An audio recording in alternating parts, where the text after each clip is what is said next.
Coronavirus, le vrai et le faux des rumeurs et idées reçues sur le Covid-19.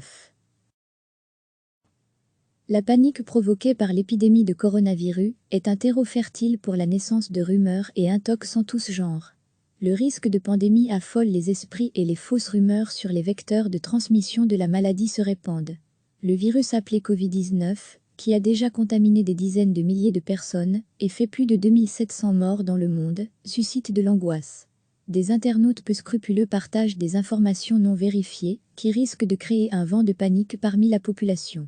Certaines idées reçues indiquant, par exemple, que la cocaïne protégerait du virus, ont déjà été listées comme fausses par l'OMS. Mais d'autres rumeurs ont la dent dure. Pour y voir plus clair, voici une analyse de quelques-unes de ces informations et une analyse de leur véracité. C'est un grand classique de la désinformation et des thèses conspirationnistes. Comme pour le sida qui aurait été créé par un scientifique américain, le Covid-19 aurait été créé aux États-Unis en 2003.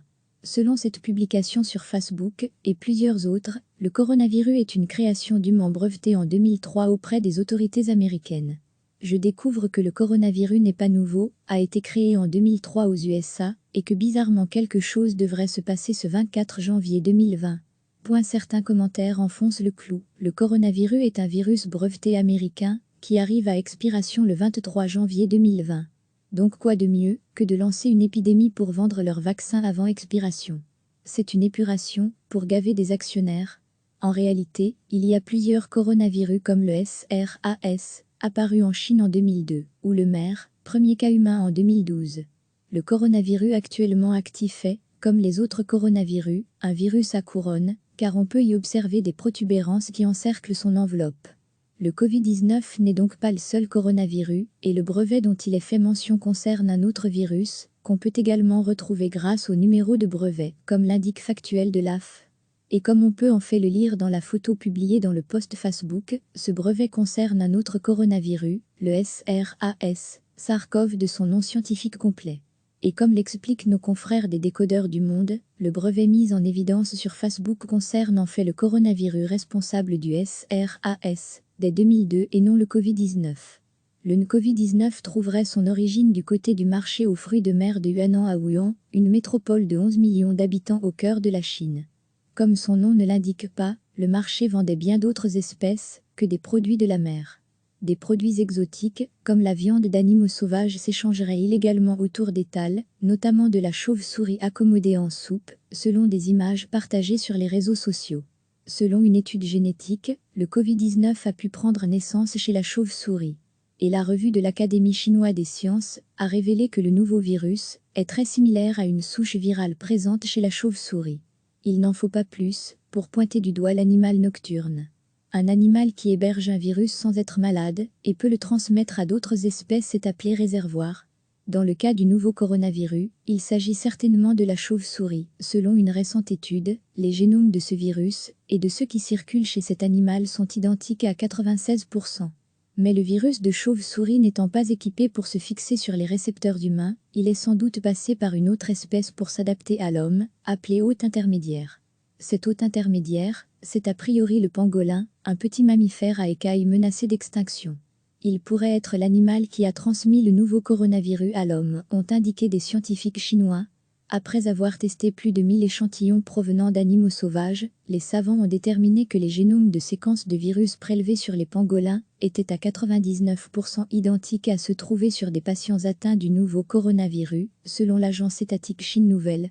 Une thèse qui reste à confirmer, car elle n'a pas encore l'objet d'une étude scientifique validée par des pairs, comme l'indique France Info.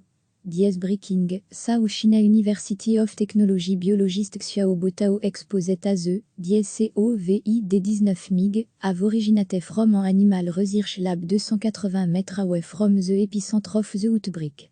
The scientists were reported limitant bibaus effort à teston loose. h/t, @mantechopic.twitter.com/usexmubtu.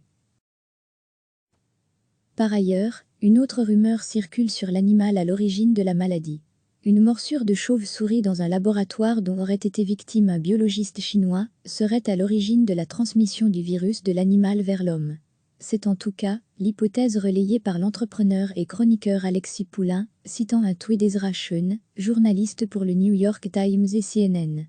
Cette étude, qui se focalise en réalité sur la proximité d'un laboratoire avec le marché de Wuhan, n'a pas encore été validée par des pairs, indique le journaliste Julien Nguyen dans De Vrai ou Fac.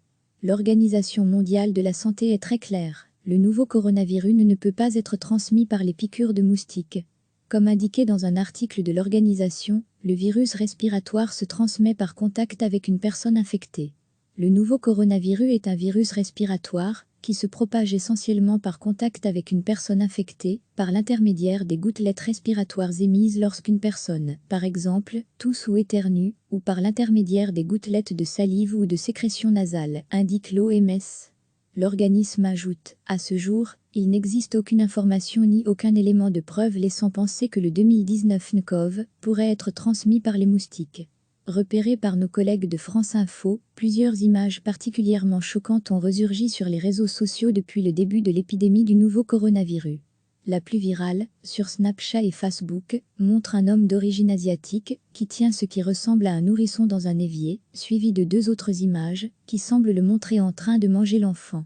Le tout généralement accompagné de messages dénonçant la consommation de chair humaine en Chine et estimant que c'est cette pratique qui serait à l'origine de l'épidémie. Attention, ces images sont choquantes, et les publications ont d'ailleurs été masquées par défaut sur Facebook. L'intox est loin d'être nouvelle.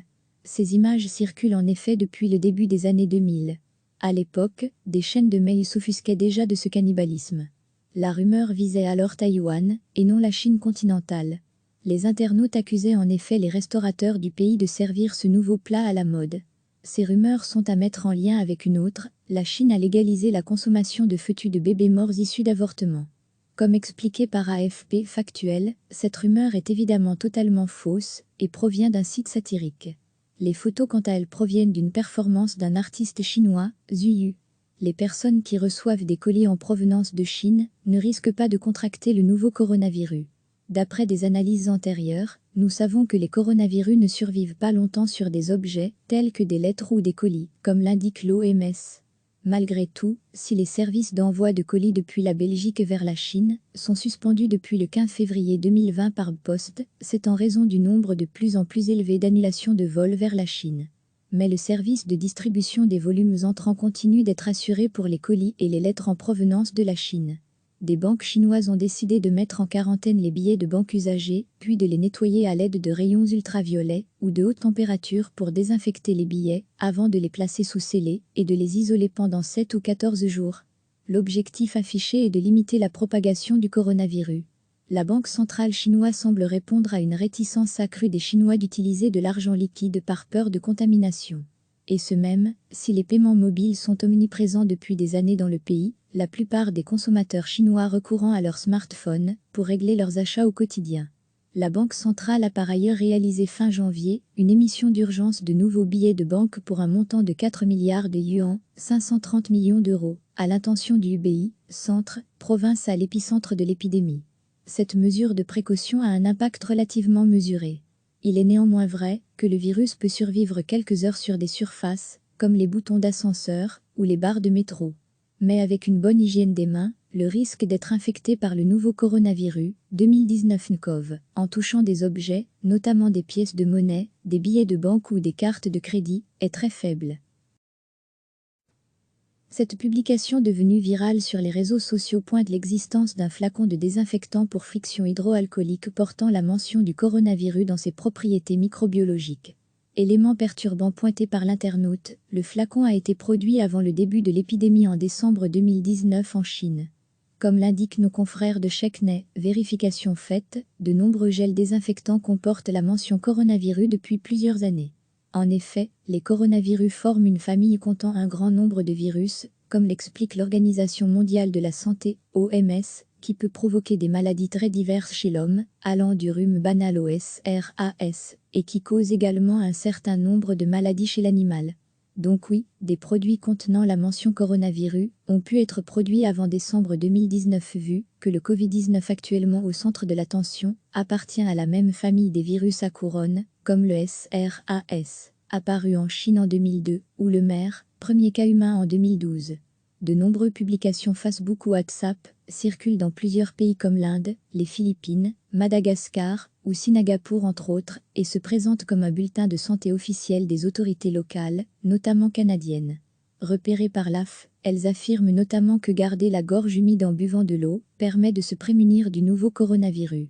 Le texte affirme qu'une méthode de prévention consiste maintenant à garder votre gorge humide car, sinon le virus envahira votre corps en 10 minutes. Il est conseillé de boire de l'eau chaude dans une quantité précise et une grande partie de ces publications affirment que le texte émane du ministère canadien de la Santé. Interrogées par l'AF, les autorités sanitaires canadiennes ont confirmé ne pas être à l'origine des conseils présentés dans les publications Facebook. De toute manière, cette suggestion n'est pas médicalement validée. C'est donc faux, boire de l'eau ne fait pas partie des mesures de prévention émises par les autorités de santé. On trouve aussi des remèdes miracles sur les réseaux sociaux et les messageries privées. Bonne nouvelle, le virus corona de Wuhan peut être guéri par un bol d'eau d'ail fraîchement bouillie. Un vieux docteur chinois a prouvé son efficacité, explique un message partagé dans plusieurs langues. La potion n'a pas convaincu l'Organisation mondiale de la santé, OMS. Pour elle, rien ne prouve que la consommation d'ail protège les gens contre le nouveau coronavirus. https://www.france720info.fr/maladie/coronavirus/vidéo Covid-19 épidémie de fausses nouvelles sur les réseaux sociaux soulignement 3 841 187.html. Le Daily Beast rapporte aussi que des conspirationnistes liés à Canon suggèrent que la meilleure façon de se protéger des coronavirus est de boire une sorte d'eau de Javel, le MMS. Dans les tweets et les vidéos, des membres de Canon auraient suggéré à leurs adeptes d'acheter et de consommer un produit appelé Miracle Mineral Solution, Miracle Mineral Supplement ou simplement MMS, une solution à 28% de chlorite de sodium, NaClO2, supposée guérir le sida, l'autisme, le virus H1N1, sans aucune preuve clinique. Cela pose un certain nombre de problèmes, notamment le fait que le MMS est fabriqué avec du dioxyde de chlore. Lorsqu'ils sont mélangés selon les instructions sur l'emballage, les MMS se transforment en un puissant produit chimique utilisé comme agent de blanchiment. L'été dernier, la Food Drug Administration, FDA, a émis une mise en garde contre la consommation de MMS et d'autres produits contenant du chlorite de sodium et du dioxyde de chlore. La FDA a reçu des rapports de consommateurs qui ont souffert de vomissements sévères, de diarrhée grave, d'une hypotension potentiellement mortelle causée par la déshydratation et d'une insuffisance hépatique aiguë après avoir bu ces produits, écrivait alors l'agence. Il y a quelques semaines, sur Twitter, le président américain annonçait la fin de l'épidémie de Covid-19 pour le printemps prochain. Il faisait référence à une discussion entre le président chinois, Xi Jinping et lui, sur la lutte contre le coronavirus, affirmant qu'il, NDLR, le président chinois, réussira, d'autant plus que le temps commence à se réchauffer et on espère que le virus devienne plus faible et disparaisse. C'est aussi ce qu'espèrent certains spécialistes, notamment en Belgique. On espère que l'arrivée du printemps va diminuer la dynamique du virus. C'est ce qu'on voit pour d'autres virus respiratoires, indique Steven Van Guck, virologue et président du comité scientifique coronavirus en Belgique. La chaleur et le printemps sont habituellement des ennemis des virus respiratoires. C'est le cas dans les pays tempérés, comme chez nous. Pour des raisons que l'on connaît mal, c'est quand il fait froid qu'il y a les infections respiratoires saisonnières chez nous. Mais en Afrique par exemple, il y en a tout le long de l'année, précise le professeur Raoult. Cela explique donc que des pays, comme la Thaïlande, soient touchés par le Covid-19, malgré des températures actuelles élevées. Nos scientifiques restent très prudents concernant le Covid-19. Ils ne connaissent pas encore tout de ce type de coronavirus et personne ne sait encore s'il va réagir de la même manière que les autres coronavirus. Il n'y a pas de garantie, car c'est un nouveau virus. Il n'y a pas d'immunité dans la population. Ce n'est pas sûr que les températures plus chaudes et le soleil nous aident, poursuit le virologue belge. Par ailleurs, aucun élément ne montre non plus que le froid pourrait détruire le virus, selon l'OMS. La température normale du corps humain reste aux alentours de 36,5 degrés Celsius et 37 degrés Celsius, quelle que soit la température ou le temps extérieur. Par conséquent, il n'y a aucune raison de croire que le temps froid peut tuer le nouveau coronavirus ou d'autres agents pathogènes. Autre rumeur qui circule, les Africains seraient plus résistants au virus. Par exemple, le 17 février 2020, Le site internet cityscroll.com a faussement rapporté qu'un étudiant camerounais étudiant en Chine avait contracté un coronavirus, mais s'en était remis en raison de sa composition génétique sanguine, qui se trouve principalement dans la composition génétique des Africains subsahariens. Si une telle affirmation, selon laquelle les personnes d'origine africaine sont plus résistantes au coronavirus que les autres, était vraie, on s'attendrait à ce qu'elle fasse l'objet d'un grand reportage. Au lieu de cela, elle est rapportée exclusivement dans les messages des médias sociaux viraux et sur les sites indésirables. C'est parce que ce n'est pas vrai. Selon les Centres de contrôle et de prévention des maladies, CDC, toute personne qui entre en contact étroit avec une personne infectée par le coronavirus risque de le contracter. Cela dit, il est vrai que Kemsenou Pavel Daril, un Camerounais de 21 ans étudiant en Chine, est tombé malade après avoir contracté le coronavirus et a été hospitalisé. Son rétablissement n'est pas dû à la supériorité du système immunitaire des personnes originaires de pays africains, mais, selon les médias, à une série d'antibiotiques et d'autres médicaments, comme l'explique bien l'article de Debunk de Snop. Comme l'a rapporté BBC Net, M. Senou s'est remis après avoir été placé en isolement pendant 13 jours. Le scanner n'a montré aucune trace de la maladie. Il est devenu la première personne africaine connue comme étant infectée par le virus mortel et le premier à s'en remettre. Ses soins médicaux étaient couverts par l'État chinois. Ici encore, c'est une affirmation fausse. L'OMS indique que l'urine des enfants ne protège pas du virus. L'Organisation mondiale de la santé indique clairement qu'il est inutile de frotter des surfaces ou de se laver les mains avec de l'urine. Celle-ci n'a strictement aucun pouvoir désinfectant. L'urine ne tue pas les virus et les bactéries. En fait, l'urine peut contenir des petites quantités de matériel viral ou bactérien. Vous lavez les mains avec l'urine d'un enfant ou utilisez cette urine pour frotter les surfaces ne vous protégera pas contre le nouveau coronavirus, peut-on lire sur le site de l'OMS. Recevez chaque matin l'essentiel de l'actualité. Cliquez sur s'abonner pour recevoir les dernières nouvelles.